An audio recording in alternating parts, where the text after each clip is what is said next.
Are you an adventurer looking to take your hunt to the next level? Then you're in the right place. Welcome to East Meets West Hunt with your host, Bo Martonic.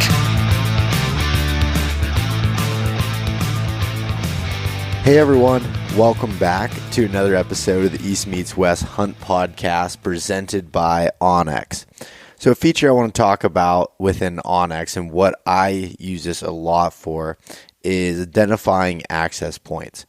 So what I'm talking about is within the onX Hunt app, you can see where trailheads are, you can see where the dirt roads end and the trails begin or parking areas. You can see that a lot, especially some are marked, within the app, and others you can just see by the outline of a parking lot using the aerial overlay. So what I like to do, whether it's elk hunting out west or it's whitetail hunting in Pennsylvania, when I'm scouting a new area, I'm looking for these access points, and I'm going to put waypoints at these. They have a little icon for access that's an A. I mark that a certain color. I like to use yellow. It's just my own preference. And I'll mark all these access points. So when I look at the big picture, I can see where most people could potentially be coming in and accessing that hunting area. And most likely, I'm going to try to avoid those spots. So that's just one tip that I like to use within the onX Hunt app. If you want to pick up the onX Hunt app, now is a great time to do so. You can save yourself 20% off at onxmaps.com if you just use the coupon code EMW. This does not work in the App Store or Google Play, so make sure you use that on onxmaps.com. Check it out. So the University of Elk Hunting and Corey Jacobson come out with the most comprehensive elk hunting learning course available. And I've said it 1,000 times, and I'm going to say it again. Investing in yourself, in learning, and being able to, be prepared to go on, in this case, an elk hunt is invaluable. And this course has definitely sped up the learning course for myself. Learned so much and put me in the position to have opportunities at elk every year. Most of the time, I screwed it up. But the course really helped me get those opportunities and be able to find elk. Right now, with application periods coming up and getting ready to plan 2020 adventures, there's no better time than to start going through the online course. And if you haven't checked out Corey's Destination Elk series on YouTube, the video they just uploaded recently is insane, where Corey has a bull hissing in his face at 4 yards. It's probably one of the craziest pieces of elk footage I've ever seen. So check that out over YouTube as well. But if you're interested in the online course, use the coupon code EastMeetsWest. That'll save yourself 20% off the annual membership. So head over to elk101.com to check that out. And Maven Optics. So what I want to talk about with Maven today is Maven has a whole bunch of different series of binoculars, spotting scopes, rifle scopes, but the C series is one I want to talk about. With the holiday season coming up, they're a dynamic mid-range binocular, and they're a good companion to their B series. So basically, it's a powerful binocular, but features a lightweight polymer frame, some ED glass, fully multi-coated lenses that are really clear, bright, and good in low light conditions. So if you want to check them out, you head over to mavenbuilt.com. These are good price point binoculars that won't break the bank and can be great gifts. So if you want to use the coupon code EastMeetsWest-gift, then you'll get a free gift with any full price optics order. So head over to mavenbuilt.com to take a look at that. And then lastly, Mountain Ops is going through a ton of amazing sales. They just finished up their Black Friday sale, Cyber Monday, and they'll continue to have some, I'm sure, within mountainops.com. If you want to order any supplements, any of their apparel, whatever else they have, if you use the code BEAU, free ship, that's BEAU, free ship, get free shipping on any of your orders there, no matter what the dollar amount is. So that could save you some money. Check that out at mountainops.com. Okay, so I did want to say I announced the winners of some of the other giveaways. So a couple people didn't claim their prizes on the episode 100 giveaway.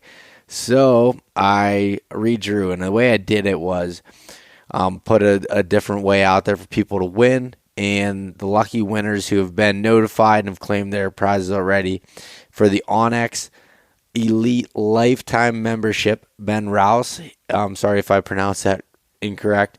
So he won the Lifetime Onyx membership by sharing a really cool story of how he used it this year on a mule deer hunt out west. And the Maven gift card winner, which to enter that, you just had to buy in any apparel from my website, from eastmeetswesthunt.com, during the holiday sale here. And Brianna, Brianna Shelley won the $200 gift card there to Maven. So thanks everyone for entering into that, and thanks to everybody that took part in the sale of buying some of the apparel. That really helps support the podcast, and I love coming out with some cool designs, and hopefully everyone else likes that as well. So, and as far as the update on my hunting season's going, I've been promising I'm going to come out with kind of like a recap of the Pennsylvania archery season, and I'm planning on doing that pretty soon, but still not going to dive into it a lot yet. I did just get back from a backpack hunt. It was a short hunt, but I basically went in more or less kind of scout an area we never went into before. Backpacked in a while with my buddy Adam Greenman, and hunted the area and got a whole bunch of crazy weather. But I'm going to save that story for another time as well. So once I do that other podcast, I'll dive into a whole bunch of this, and kind of it all ties into the bigger picture, so it'll make sense at that point. But anyways, I still do have my buck tag in my pocket. In the worst way, I'm trying to get that filled. I'm not going to lie, I'm getting pretty wore out, but going to keep going and hunting here strong. So I've got a couple weeks here left of the Pennsylvania rifle season, which is always interesting to say the least. Anybody from Pennsylvania will understand what I mean by that.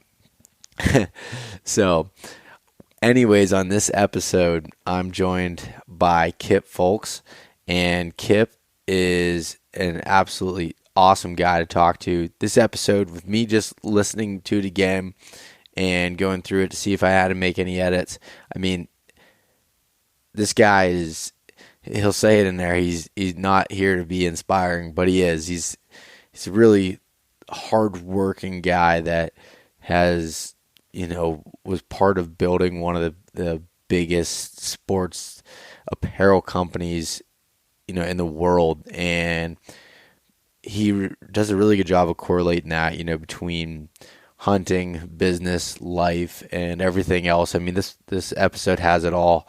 And we talk a little bit about, hunting the Appalachian mountain region, things again that I've, been trying to talk about more, and you just don't hear a lot of it. There's so much adventure to find on the East Coast. So this episode's awesome. I'm excited to have everyone get to listen to it. And so without further ado, let's jump into this episode here with Kip Fulks. All right, we're live. I'm on the podcast tonight with Kip Fulks, one of the original co-founders of Under Armour. Kip, how are you doing tonight?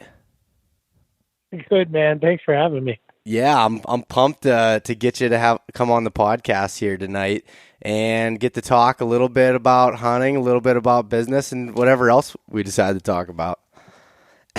Well, I'm getting a kick out of watching you on your Instagram stories, waiting for you to arrow a big buck up in the mountains. So it's been good to watch, but it was exciting to kind of talk on the phone with you as well. Yeah, that's it's every year it's a similar story with me. It seems like a lot of struggle, and then hopefully at the end it all comes together, which I guess that's why we do it, right? Yeah, it's interesting. It's like this. as a kid, you just want to be outside. You want to be outside. And then as you get older, you have things to do in life. But, hunting is one of those things where you have more success the more time you're outside. And I've had a couple hunts just recently, last year and this year, where I'm tagged out on the first day, and Christ, I don't know what to do. Yeah. It's not the norm. Usually it's, down to the wire, like you're saying. Yeah. It's funny when it comes together, and it happens at the beginning. I don't know what guys do in Pennsylvania when they shoot a buck on the first day of archery. Then they're bored. Yeah, I know my dad did that a few years ago, and he's like, I don't know what to do. It was because that's what we look forward to the whole year. It's funny, and this year with my elk hunt, I'd killed my elk on the first morning. Essentially, it was the second day of hunting, being there for 14 days. Luckily I had buddies to be able to hunt with, but that was really a culmination of about 30 days over the last 3 years of hunting to get to that one opportunity. So I'd take a first day anytime when it comes down to that, Well, they got that crazy saying that says, don't pass a deer you shoot on the last day. Well, I did that elk hunting in Arizona this year. I passed a monster thinking, oh, geez, it's the first day and I'm going to get all these opportunities, and ended up having to settle for a smaller bull. Yeah. But, it's funny, man. The Mother Nature doesn't care. No, it does not, and I don't like that saying just because I don't know, it's just my personality. But I like hunting the whole time. If I decide I'm not in the mood to shoot one on the first day or whatever it might be, I'll probably end up shooting a smaller one at the end. But it's all fun and whatever your goals are, I guess. Yeah, I think there's a lot of pressure out there to always bag the big one, but some of my best hunts are just average animals, but the adventure or the chaos or the mistakes you made that you learn from. Yeah, so, I really don't get tied up. I got some trophies that I'm proud of, but I'm not really that type of hunter either. I really grew up hunting and just experiencing being outside, man. I love it. I can't get enough of it. Yeah. So Kip, where did you grow up at, and how did you kind of get into hunting? Well, my dad's from my dad's from Great Falls, Montana. I was born in Utah, Logan. We traveled around. My dad's a Marine, so we, every 2 years we had to up and leave and make new friends or go to a new school. But my grandfather lived in the same trailer park in Longmont, Colorado for 42 years. So Colorado ended up being a little bit of like Steady Eddie because we moved, but my grandfather was always there. So we grew up pheasant hunting out on the eastern plains, goose hunting, rabbit hunting. Did a little bit of big game with my uncle and my father and my grandfather, a little bit of elk hunting, but honestly, it was a lot of upland game at first. That's how we grew up. Okay. So you got to kind of experience it all over the country with traveling. Did you hunt in a lot of those other places, or mostly, like you said, in Colorado? Yeah, when it comes to traditional hunting, it went back to Wyoming, Colorado, and Montana. But, when we lived in Bermuda, we would spearfish. And when we lived in Hawaii, we would do all kinds of crazy stuff. So it was like chasing game in the water or on land.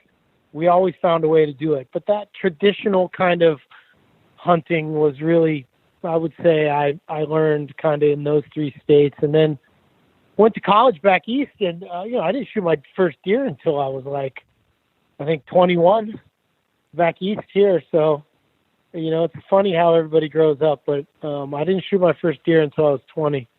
Huh. That's interesting. And where I grew up in Pennsylvania, I've never upland hunted, and still to this day I haven't. And everyone tells me how much fun it is, and it's just interesting how stories, how everyone's story is a little bit different with that.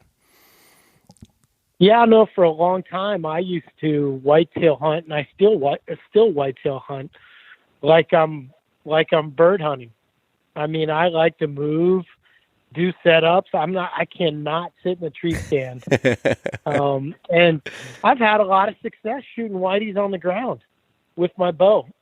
So you know what? Everybody's got their own way, and I've definitely like modified a bunch of different hunting techniques that I've learned from other people, kind of taking the spot and stalk from Cam, the Western, moving around, always new setups, and trying to bring that to, where I live here on the East Coast. So yeah, it's a trip though. I have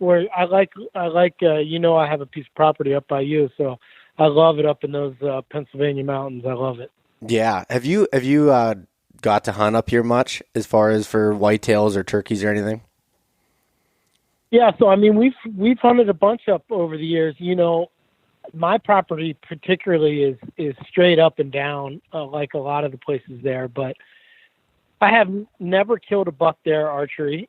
We've always just had big family hunts with rifle, and we've shot some nice deer. Some other guys that I let hunt there have shot some nice archery deer, but I haven't. And I don't really rifle hunt anymore. I save for the opening day of Pennsylvania is really the only rifle I pick up anymore. Besides that, I'm all archery, which is, a curse. Yeah. Do you get much time, or have you spent much time during the rut up there with the bow? Oh yeah. Yeah. We've seen some great deer. I mean, we had a number 13 deer up there that probably taped out he's probably close to 160, 170. And we chased him around during the rut a couple years in a row. We had his sheds from multiple years, and it's madness up there. I mean, you got to be outside all the time because you don't know when it's going to happen. Yeah. Yeah, that's the trick to it. There shouldn't, I always laugh, and I put all the time into the scouting and all that, and I think it's all important, but really it comes down to how much time you can spend in the woods when it's that time, because you really don't know. Yeah, I mean, we have a little bit of food plots that can drag them around, but we did with University of Georgia, we did the first big Pennsylvania deer study about 7 years ago on my property, where we collared, I want to say 15 bucks of all different ages, and we watched them for 3 years, and we watched their movement and their patterns, and I learned a lot about those big PA mountain whitetails. Their range is about triple of our deer down here in Maryland. So you're talking maybe 1,500 to 2,000 acres is their range, versus these deer we have down in Maryland, maybe 500 or 600 acres is all they move around on. So, but they're a cagey animal up there, I'm telling you. Yeah, it's definitely interesting, and I love it. And I thought that was a cool connection once I figured that out. I remember locally, you would always, or at least you did, bring up the Under Armour truck before, and everyone would say, "Oh, the Under Armour guys in town." That was always the thing. See it at Walmart or whatever that might be, and it always cracked me up. Yeah, small town in St. Mary's. Yeah, can't go anywhere. Right? No, you can't. It's been good and it's been bad. I've talked to the state wildlife manager that kind of manages our area, and we have 7,000 acres, and we're up against state game land, which is, I want to say, 25 to 30,000 acres. And he really said that my property has changed the context of that whole area. Really? Because I took 7,000 acres out of the hunting. Yeah. I mean, I hunt maybe 4 or 5 days with maybe 4 or 5 people on 7,000 acres that is about as thick as shit. So it's just changed the age class of all the deer up there. There's just a lot of big deer up there, a lot of older deer. Yeah. No, that's awesome to see, and the whole, I get a kick out of, or I love reading the studies Penn State does too, of just the general area, and with in regards to the forests and how those are changing, and everything's getting thicker. There's a lot more food for the deer, and it's been they've been growing some bigger deer up this way, that's for sure. Yeah, I think so. I think all that gas activity, well, they cut new roads, that's new browse. There's pads that are, so there's all kinds of neat things going on up there. It really is a cool part of the country, and I think it's widely misunderstood by anybody that's not from Pennsylvania. Yeah. No, I agree. And when I moved away for a little bit, I couldn't wait to get back, just due to the hunting and everything else. There's some things about the small town atmosphere that I could trade in, but the where I live at is just an amazing place. There's so much up here. So it's been pretty awesome. But Kip, well, go ahead. No, yeah, but we talked about it briefly before we started the podcast. But this idea that everybody's looking for this like big adventure, this experience to kind of sharpen their skills and get better as a hunter and test themselves.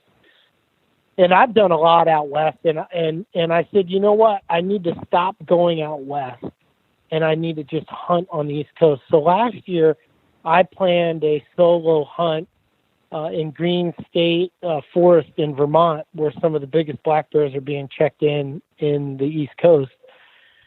And it's way harder than out west. I mean, Vermont's a beautiful state in the summer, but it's godforsaken in the winter. I mean, it's miserable. And, they have a rifle season with moose and bear, and archery for deer as well. So, but nobody does it. Nobody talks about getting a bunch of guys to go into Vermont and do backcountry, bivy sack, whisper light stoves, got all your gear. And so I'm slowly trying to like just get better at hunting the East Coast like you do a big Western hunt. And I enjoyed the hell out of it last year. It'd be cool if you ever wanted to do it. I'd love to have somebody. Last year I did it by myself. Yeah, no, that would be awesome to do that. It's funny you said that, because that's one of the things that I've learned, especially with starting up this podcast and starting to meet people and talk to people. From most of the listeners are from the East Coast, and they're like, oh, we hunt mountain bucks like you do, and say Vermont or New York or Virginia, North Carolina, Tennessee, and it's really cool to see like all these different places like that. And the East Coast is just it's tough, it's thick, it can be rugged. There's a lot to it. I mean, especially hunting bears. I mean, that is crazy. I'm doing a hunt actually, but when this podcast releases here next week, I'll be just getting back from it. But for the opening weekend of rifle season here, the first day I'm going to hunt somewhat locally, but for the Monday after, I'm packing into an area on Sunday and setting up tent like you would a Western hunt, and hunting it that way, and kind of spot and stalk, hopefully get some snow I can see across these hillsides. Yeah. But I'm really excited to get to do that. That's how I hunt my property. I mean, it's a big chunk, but it's just not as romanced as the West, and it's not been marketed well.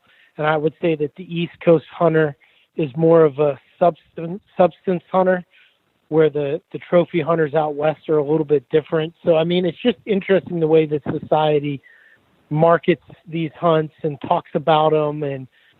But I think it's a golden gem right here. Pennsylvania, New York, Vermont, New Hampshire, Maine, get a little bit into like Ohio. There's some great hunts, and they're hard as hell. So hopefully people listening can, not sit there and dream about, oh, I got to go to Wyoming or this, that, and the other. Go to Vermont and shoot a 500-pound black bear. That sounds about good to me. Yeah. We should definitely talk about doing a hunt like that sometime. I would really enjoy that. I'd love to experience more of the East Coast. And it's funny, I've never been north of New York on the East Coast. I've been all over the West and Alaska and Canada, and I've never went north of New York. And I need to expand that a little bit. Yeah, I started doing some research on trophy bears being checked in every state, and I come across some small towns that I can share with you in Vermont that are consistently checking in big bears, and they just have a low population of hunters and a high population of state game land, and it's just a good recipe. They're just getting old, just big bears.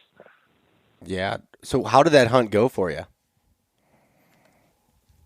I did all my scouting via the internet, did not have a chance to do a summer scouting. So I basically went up there blind on aerial and Google Maps.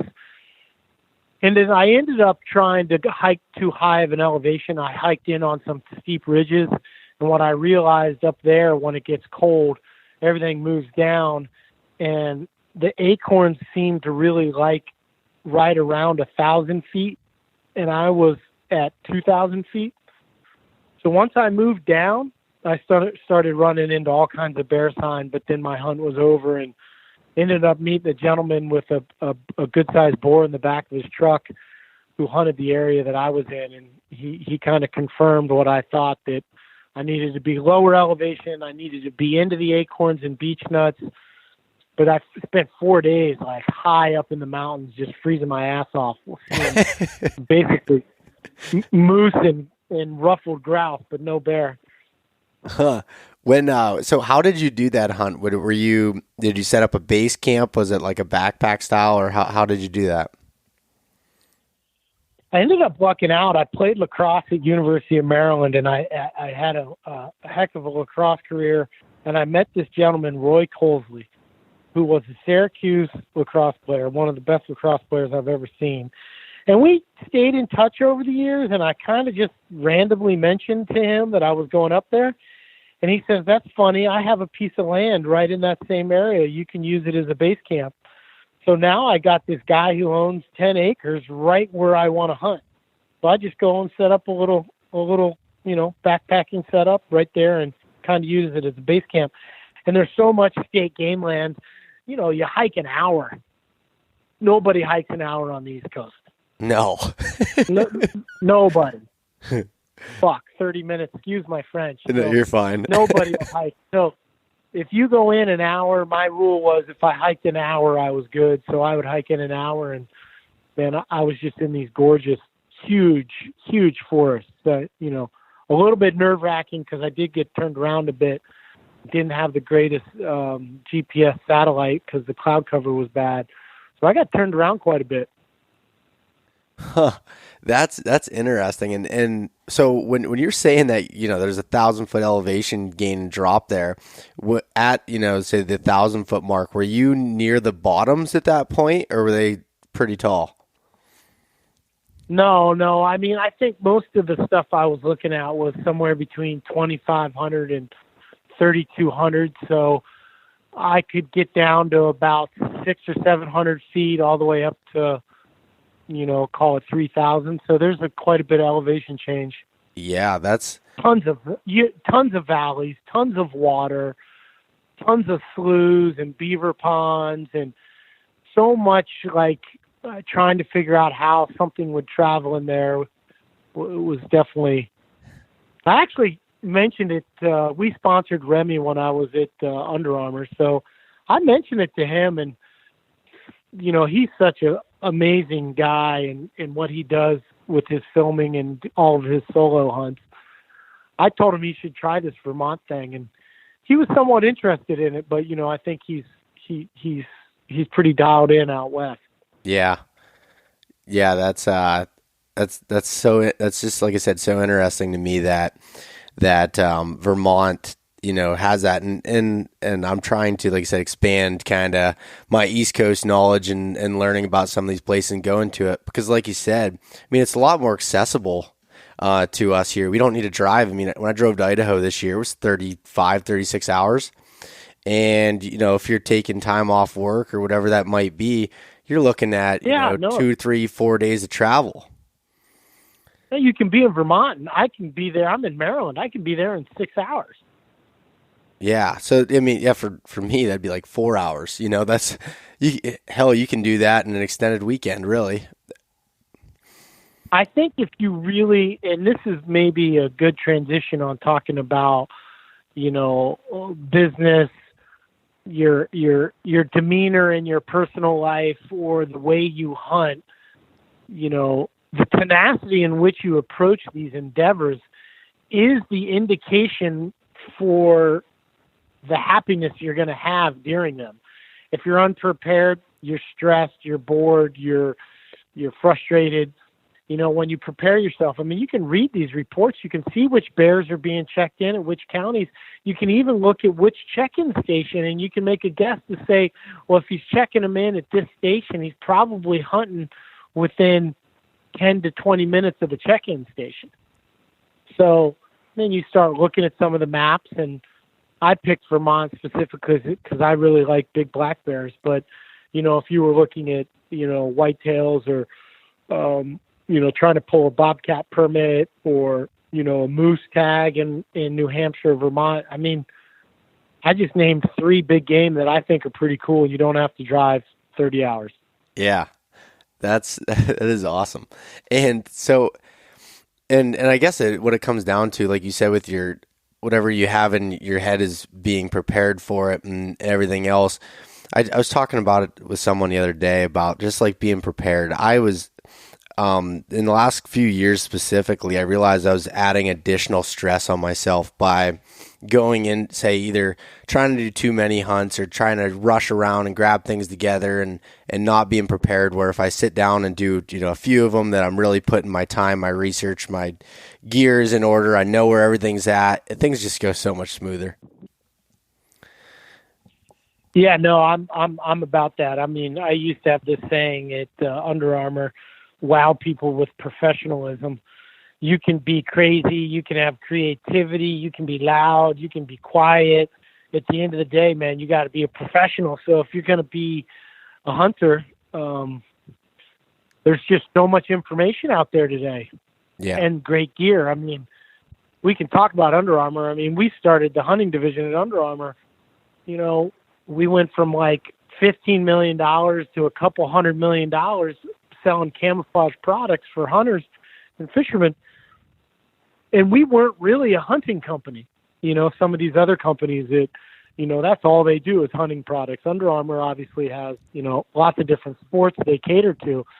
That just tells you the size and scope of the market. Yeah. There's just so many products. There's so many services. There's so much information. So, yeah, you can get caught up in the dog-eat-dog world where you're like, oh, let me hunt after work. Let me run here. Let me run that. Let me do this.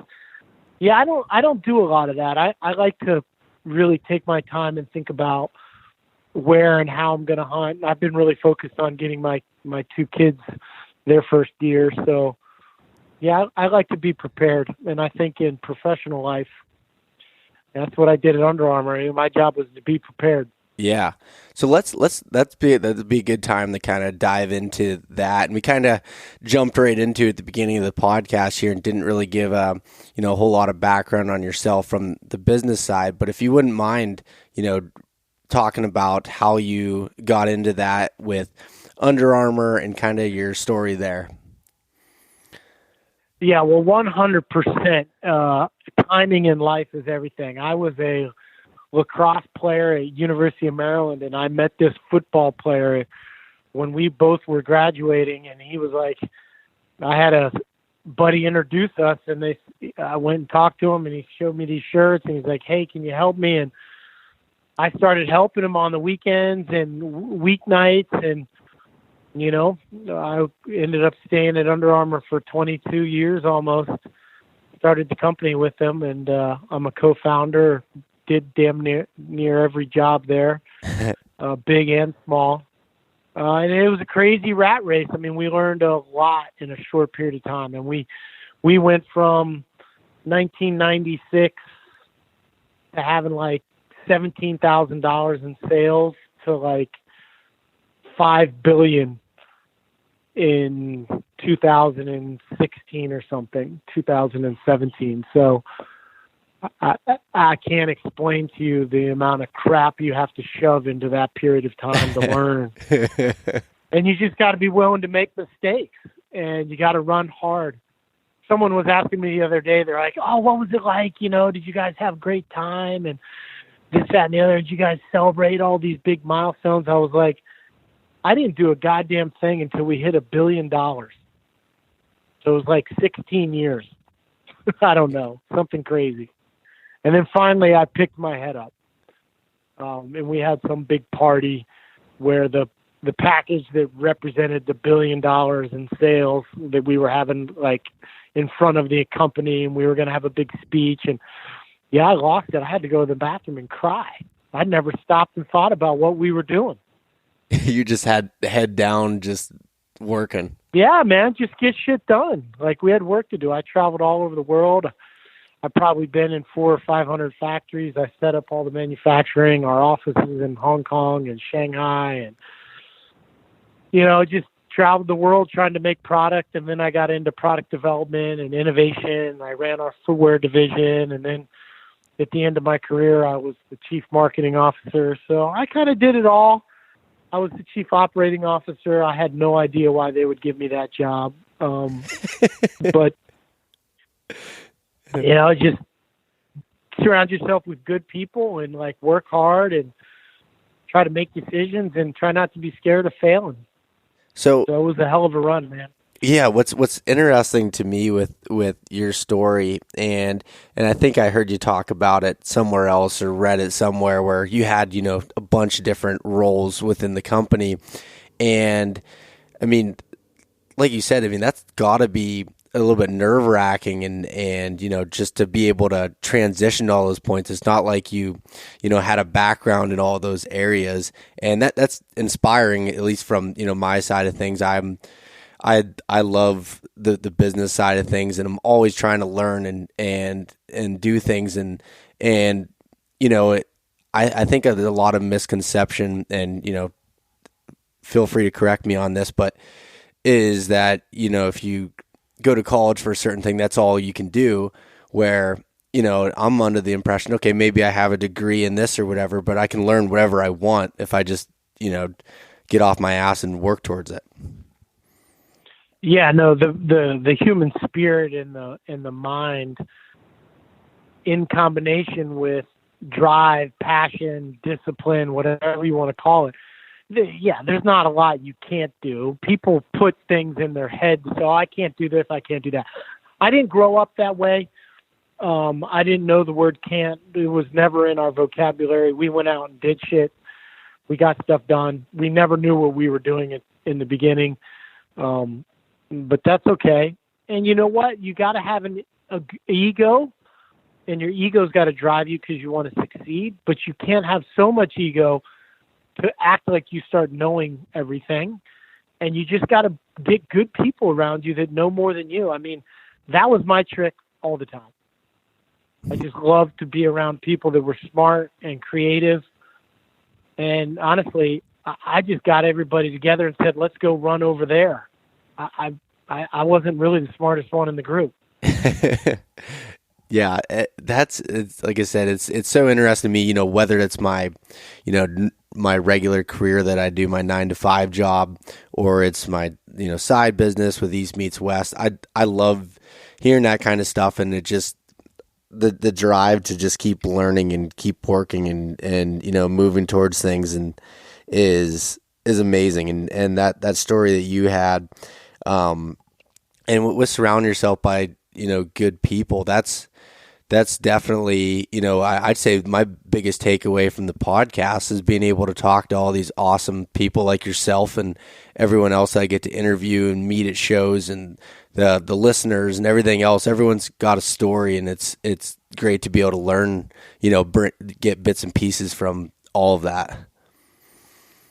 Yeah, I mean, we're a product of our environment. I mean, you have some great listeners out there that are going, oh, wow, this guy did this, that, and the other at Under Armour and this. I like, yeah, okay, I've had some good luck. I'm driven pretty hard. I think I'm pretty smart. But at the end of the day, if you surround yourself with the right people and you put yourself in the right environment with the right mindset, specifically if you, like, dedicate yourself, just burn the ships and go, meaning, like, I'm going to do this hell or high water.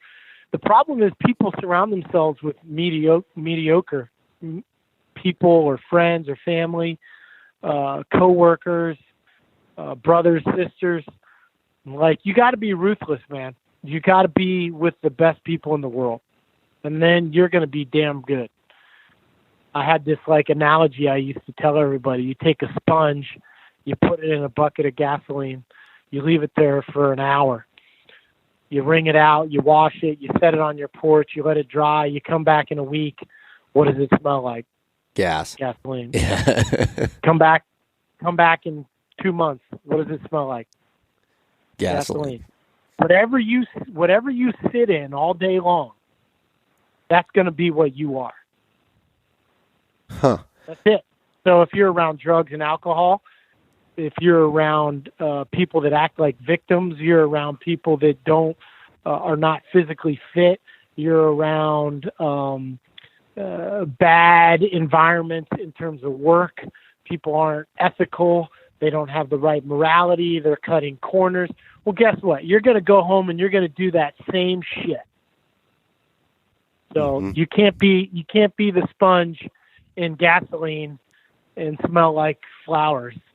So, it sounds like this East meets West thing is pretty cool. My advice to you is, when can it be the only thing you do? Because priorities and focus in life usually you got to make shit happen when it's the only thing you got.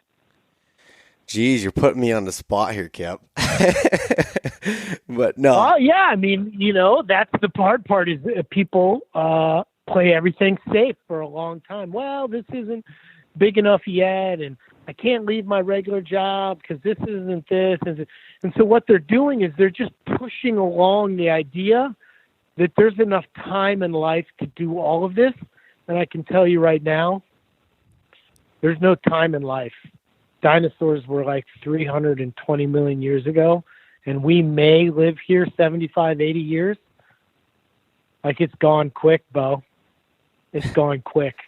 It's funny you said that. I was talking to another one, a person I really look up to. It's Heather Kelly. She owns the company Heather's Choice, backpacking meals, and it was, I don't know, a little while ago now, and she had said to me that basically the same thing you did. She's like, Bo, if you want this thing to work, you need to go all in. She's like, I had to risk it all to go and start this business and everything. And she's like, I'm still struggling, but I would have probably hung up the towel by now if this wasn't, I have to. This is my thing I need to do, and I need to put full effort into it. So that's advice I had been given here recently as well. Yeah. Yeah, it's and it's not for everybody, and a lot of people don't agree with me, and they're like, Kip, like, you need to relax, you need to like have fun, and like don't put so much pressure on yourself, and yeah, and I get it, and there's a lot of people out there that just like being where they're at, and they find a lot of meaning and happiness in it, and I don't know, man. I just want to cram as much shit as I can into my life before I'm dead. Yeah. Some grizzly bear in Alaska is chewing on me, and I'm just smiling, going, holy shit, that was a good life. So how do you, all right, so, we've talked a lot about, the good things and, pushing, through that and just keep driving forward. How do you deal with, like, the bad things, the bad times and everything with it? I'm sure that those have happened, throughout your years at Under Armour and will continue, beyond. How do you get through those type of things? Yeah, I'll be honest. I've had a tough run at the last couple of years, just mentally trying to transition out of Under Armour and get into other things where, the success didn't come as easy as Under Armour. Under Armour, we just crushed it, and we had a lot of great people, and we had a lot of wins. And now that I'm not there, some things I've tried haven't worked well, and they've really, I was really depressed about it. And I haven't handled some of that stuff really well. And so I'm learning myself. I think the biggest thing I've learned is I'm not scared to try. Mm-hmm. I might feel like shit, and I make a mistake, or I might piss some people off, or, I might kind of just get down on myself because it didn't happen the way I want, and that's okay. And those times are going to happen. I'm just not scared of trying. And so, I hold on to it for a little bit, try to think about it. I like to write a little bit, so I write some poems, trying to think about what happened, what I can do better. And then I just get back on the horse and try something else. Yeah, You just got to keep going. Yeah, I wondered, like, with, you doing that for so long and everything else, that would be one, a tough transition, and two, like, how that you would deal with it and everything else. And like I said, I've never done anything to that magnitude, but just on a smaller scale, I've been through things that, like, just small failures and things, and I'm just like, trying to figure out myself, what to do and how to get through it, and I'm still learning that whole process myself. So that's kind of the reason behind that question there, and I'm sure everyone else has it at their own different magnitude, where they struggle with things and how to push through them in life. Self-awareness, ego and greed. Ego and greed are an illusionist. I named him. His name's Houdini. Your ego will convince you. Greed will convince you of shit that is just flat out a lie. Oh, I'm doing this for this reason, and I'm going to go here, and I'm going to do that. And you just, if you have good self-awareness and you're surrounded with people that ground you, you can get through some of those times. I think that goes back to the comment of the gasoline and the sponge. Those hard times is more about who's around you than it is about your ability to be right. Interesting. Because they're going to help you. Yeah. You need people to lean on. Humans are we're a nest. We're a cultural envelope. We are always together. Humans need each other. Some people can do crazy things by themselves. Some people can't even go out the door by themselves. So there's all kinds of spectrum. But generally speaking, when times are hard, I think it's really about who you're around.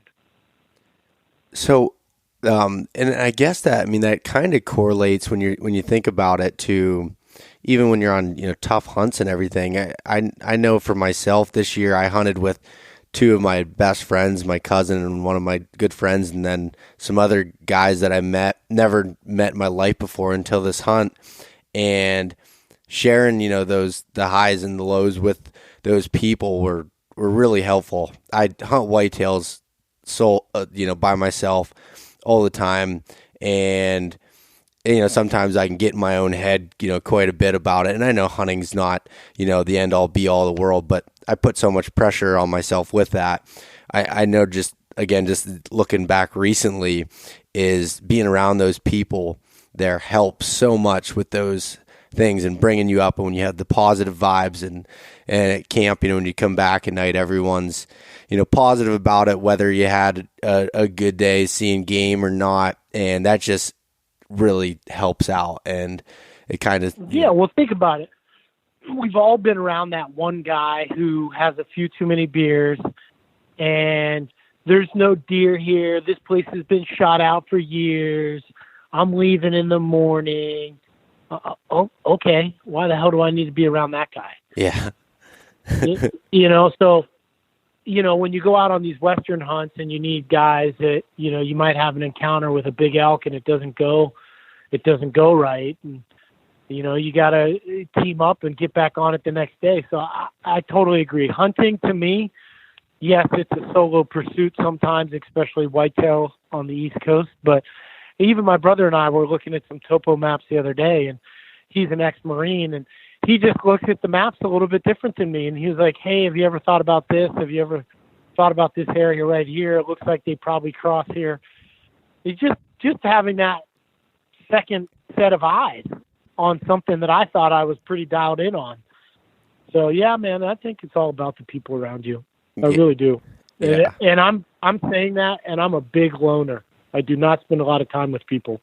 Yeah, and I guess the people around me say that that's kind of my personality too. Is I kind of just, not when it comes to my business and stuff. I do a lot of things where it seems like I might be,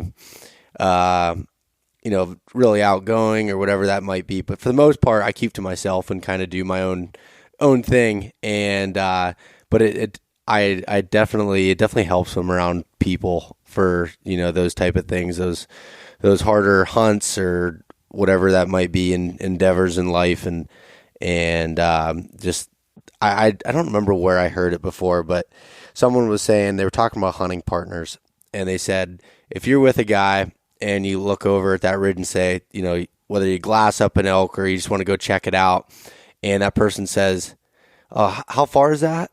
That's probably not the person you want to be with. Because they already have an attitude going into it that's probably not going to be, the type of person you want to, be hunting with. No, well, I mean, I've had some great experiences with some. At this point, you look back at my career at Under Armour, some of the people I met, like Cam and Lee and Tiff and Remy and Shockey, and I mean these are the best hunters in the world. Yeah. So I just soaked it up, and I'm pretty competitive. So, Cam and I hunt a lot together, especially during elk season, and I feel like physically I can keep up. I can shoot well. He probably knows elk a little bit better than I do, especially calling. He's a good caller, and he knows how they move. So. But yeah, man, it's like I want to be with the best in the world. So I mean, if your hunting camp has got a bunch of guys in there that are sleeping in too late because they drank beers, I mean, yeah, you can do that, but that ain't for me. Yeah. I mean, I just want to get out there, and I don't know. I just want to make it happen.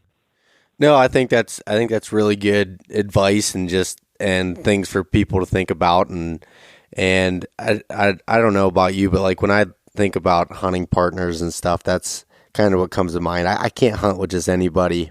There's certain hunts, like recently I went bear hunting with some of my buddies from college, and they're in the military and in the special forces, and they came home, and that was more of a time where we were just getting together, and I didn't care as much about hunting. But normally when I'm hunting, I want to hunt. Like that's my thing. I want to keep going and do it until I have to go home at that point and go all out. Not everyone's like that, and that's fine, but I guess you got to surround yourself with the people you want to be like. Yeah, no, it's cool. I mean, I really enjoy a good camp, and to like socialize with a small group of guys. And yeah, I'm not making it sound like you got to just focus solely on getting out in the woods. I mean, there's a lot of good relationships and connections you make in hunting camp, and it sounds like you had one of those experiences with buddies coming back from the military. I love that stuff too. I just love it when, my buddies and I hook up and one of them kills a big deer. It just seems to make the whole goddamn thing that much more memorable, Yeah, it does. or even better when they miss one, you can rag on them a little bit. Yeah, I've been there, man. I've been pretty blessed with some of the trophies I've been able to take, but I've had my snafus as well. I mean, I shot a monster bull in Arizona a couple years ago and never got my hands on it. One of those ones where you just want to cry.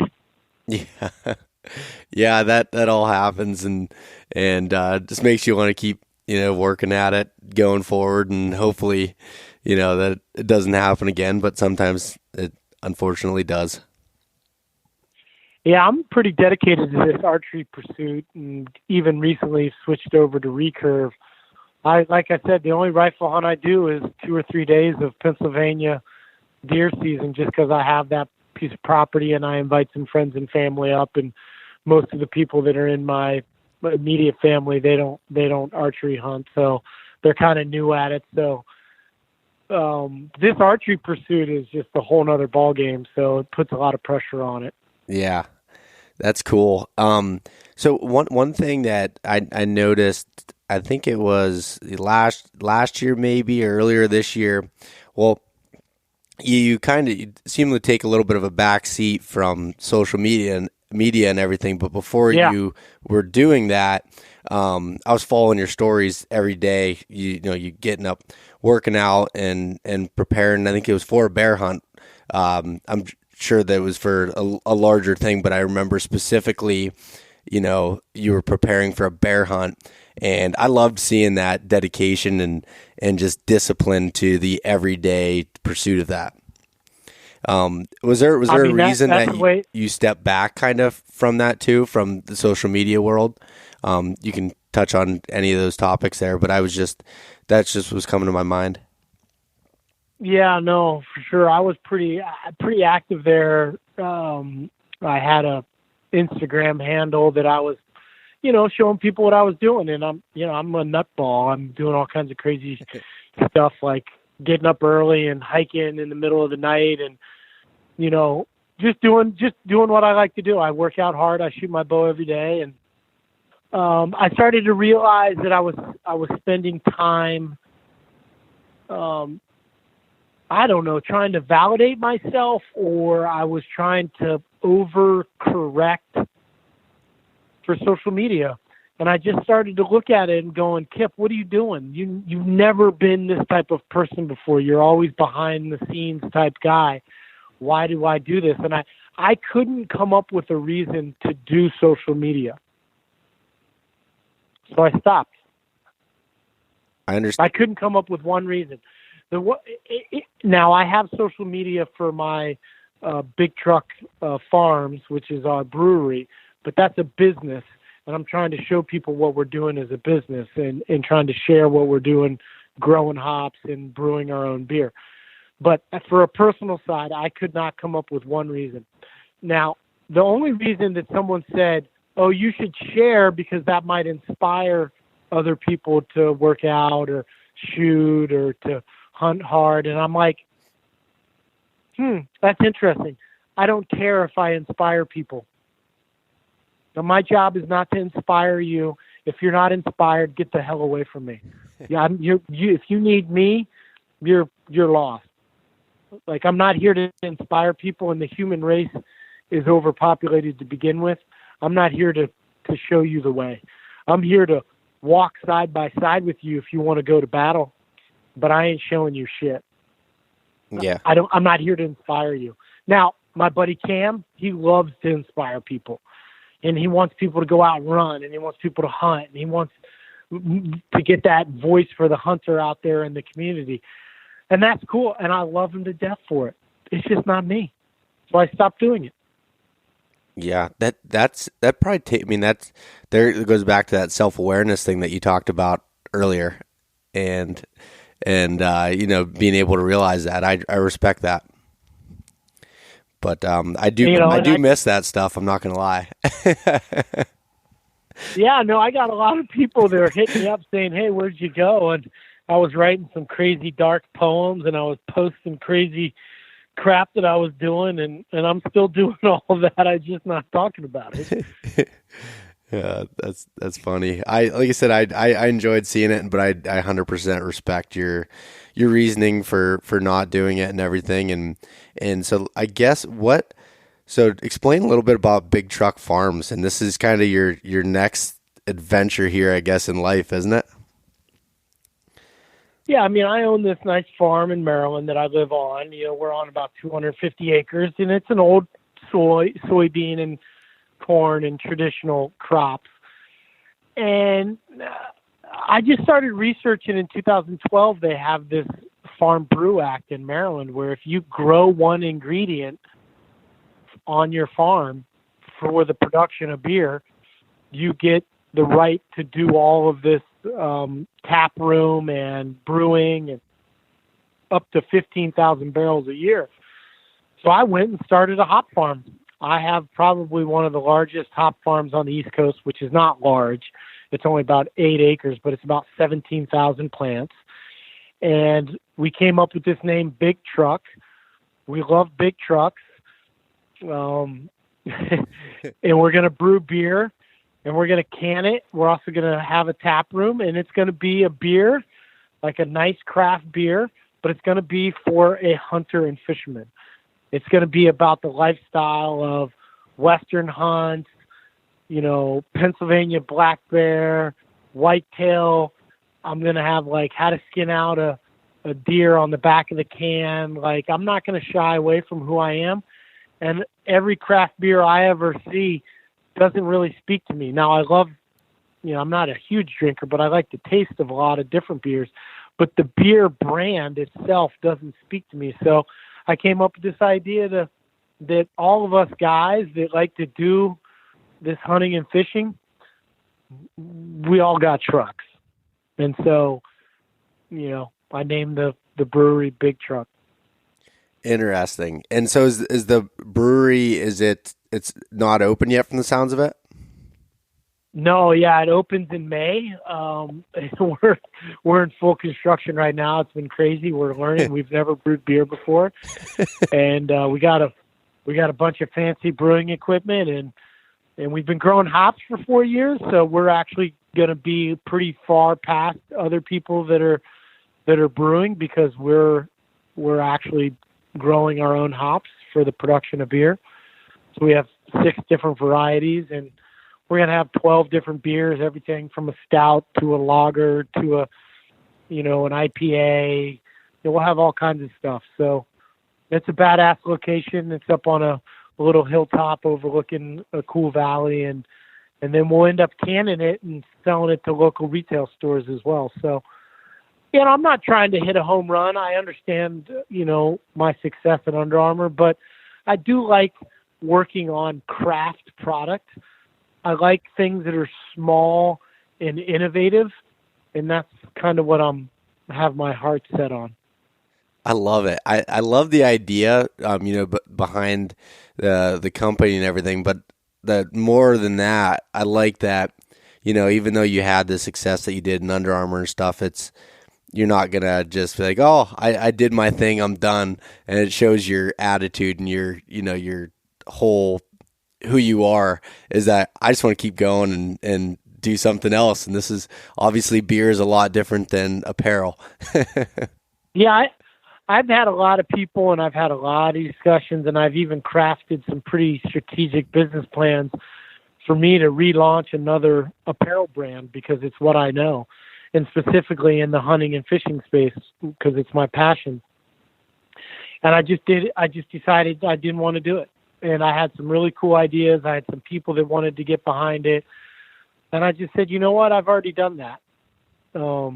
I think the market is a little crowded, so I didn't think the marketplace was good either. But, this brew thing, like, I'm not a big drinker. I'm not looking to like have a bar.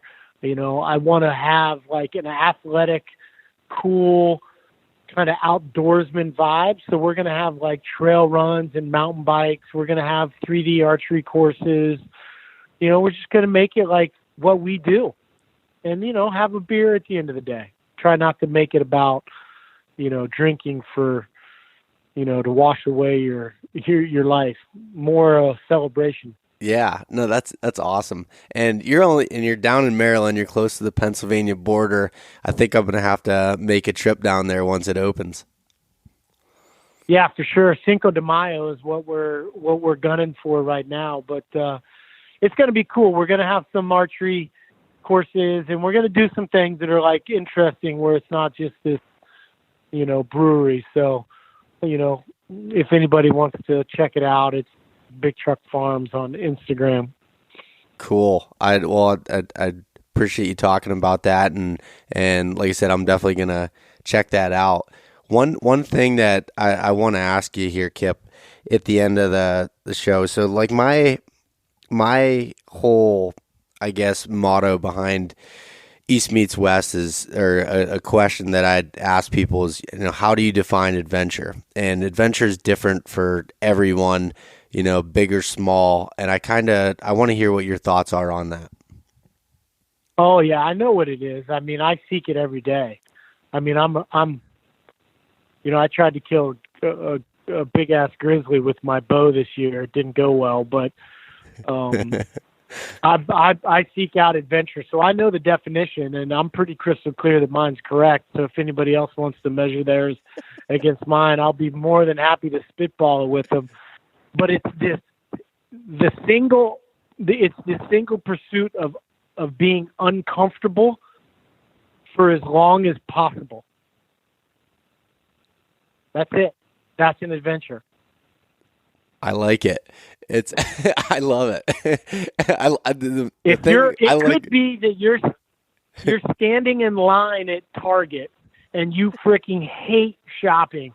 That might be an adventure for you. For me, I need 2-3 weeks in the backcountry where I might run out of food. I forget where my cache is. Water might be a problem. Bears might be a problem. I just need to be really uncomfortable. I think I love the confidence in it more than anything. That if you want to challenge my definition, then let's talk.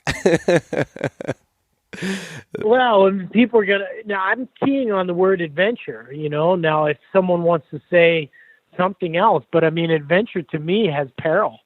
Adventure to me has stress. Adventure to me has unknown. Adventure to me has, expectations of what's around the next corner. And to me, you cannot get that in comfort.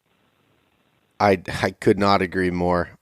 I mean, that's the whole thing with me starting East Meets West all came down to one trip where I went out of my comfort zone. I'd never been west of the Mississippi, went to Colorado, and I won't go into all the details of it, but that first trip, my first backpack hunt, 7 days in the mountains where I became extremely uncomfortable, and it was a lot tougher than I'd imagined. It was all from reading Cam's book, Backcountry Bow Hunting, what got me to do that.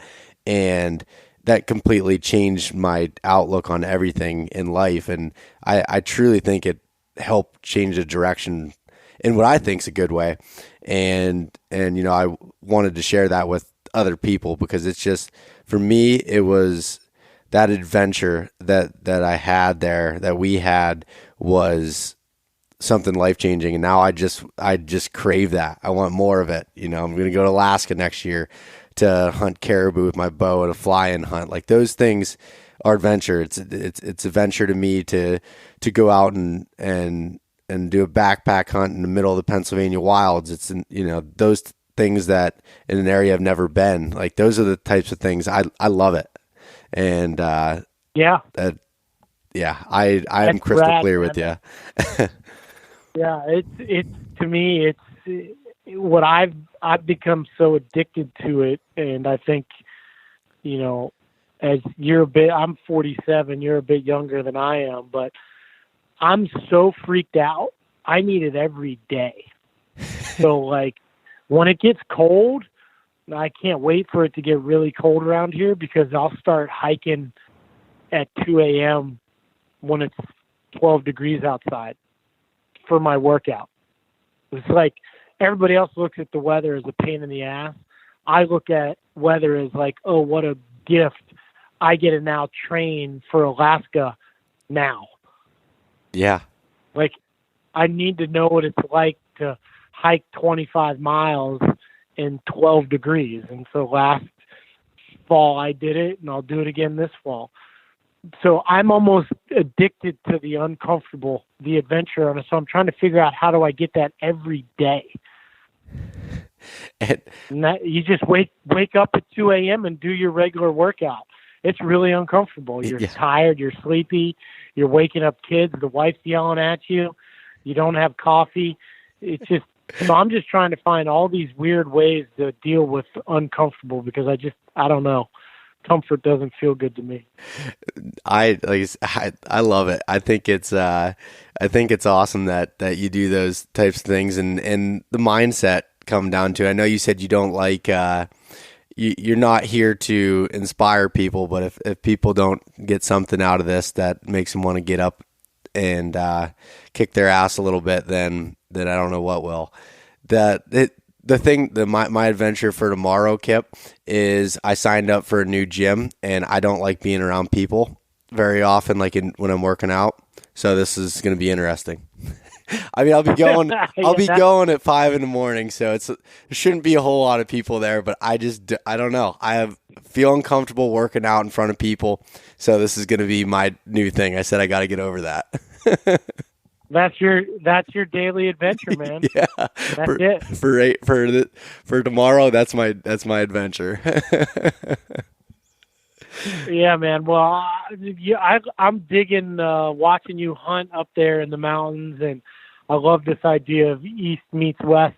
I'm a little bit of East meets West. I mean, I grew up on the East Coast, but I kind of have a home on the West Coast, so I really like what you're doing, man. I think it's fun, and I don't have all the answers, but I'm never scared to try. Yeah. So I hope people listening take that away, is just try whatever you want to do. Just go try and do it, and surround yourself with good people. I think the outcome's pretty predictable. Awesome, man. Well, again, thank you so much for taking the time here, and I urge everybody to check out Big Truck Farms, your newest adventure from the business side of things. And like I said, I greatly appreciate it. Yeah, man, and good luck on bear and deer in PA. Sounds good, man. Good luck to you the rest of your hunting season. All right, man. Thanks, Bo. Thanks so much for listening to this episode of East Meets West Hunt with your host, Bo Martonic. For more great content and to stay up to date, visit eastmeetswesthunt.com, Facebook at East Meets West Outdoors, and Instagram at East Meets West Hunt. If you enjoyed today's episode, please review and subscribe, and we'll catch you next time.